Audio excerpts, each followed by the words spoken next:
ಸಂಗೀತದ ಅರಿವಿಲ್ಲದವರಿಗೂ ತಮ್ಮ ಮಧುರ ಧ್ವನಿಯ ಮೂಲಕ ಭಾವನೆಗಳನ್ನು ದಾಟಿಸಬಲ್ಲ ಮಾಂತ್ರಿಕ ಶಕ್ತಿ ಎಸ್ ಜಾನಕಿಯಮ್ಮ ಅವರದು. ದಶಕಗಳ ಕಾಲ ತಮ್ಮ ಕಂಠಸಿರಿಯಿಂದ ಕೋಟ್ಯಾಂತರ ಮನಗಳನ್ನು ಗೆದ್ದಿರುವ ಅವರು ಅಕ್ಷರಶಃ ಗಾನ ಕೋಗಿಲೆಯೇ ಸರಿ. ಸುಮಾರು 40,000ಕ್ಕೂ ಹೆಚ್ಚು ಹಾಡುಗಳನ್ನು ವಿವಿಧ ಭಾಷೆಗಳಲ್ಲಿ ಹಾಡಿರುವ ಇವರ ಸಾಧನೆ ಅಜರಾಮರ. ಇವರ ಧ್ವನಿಯಲ್ಲಿನ ಆ ಮಾಧುರ್ಯ, ಚುರುಕುತನ ಮತ್ತು ಭಾವನೆಗಳ ಸಮ್ಮಿಲನ ಇಂದಿನ ಸಾರ್ವಕಾಲಿಕ ಶ್ರೇಷ್ಠ. ಚಿಕ್ಕ ಮಗುವಿನ ಧ್ವನಿಯಿಂದ ಹಿಡಿದು ಗಂಭೀರವಾದ ಶಾಸ್ತ್ರೀಯ ಸಂಗೀತದವರೆಗೆ ಹೀಗೆ ಯಾವುದೇ ಶೈಲಿಯ ಹಾಡಾದರೂ ಜಾನಕಿಯಮ್ಮ ಅವರು ಅದೆಷ್ಟು ಲೀಲಾಜಾಲವಾಗಿ ಪ್ರಸ್ತುತಪಡಿಸುತ್ತಿದ್ದರೆಂದರೆ ಅದು ಅವರ ಗಾಯನ ವೈಶಿಷ್ಟ್ಯಕ್ಕೆ ಸಾಕ್ಷಿ.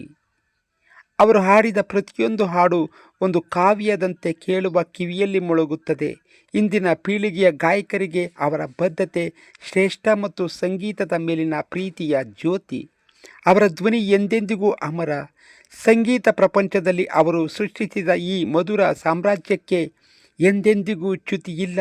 ದಕ್ಷಿಣ ಭಾರತದ ಈ ಹೆಮ್ಮೆಯ ಗಾಯಕಿ ನಮ್ಮೆಲ್ಲರ ಮನದಲ್ಲಿ ಗಾನ ಕೋಗಿಲೆಯಾಗಿ ಸದಾ ನೆಲೆಸಿದ್ದಾರೆ.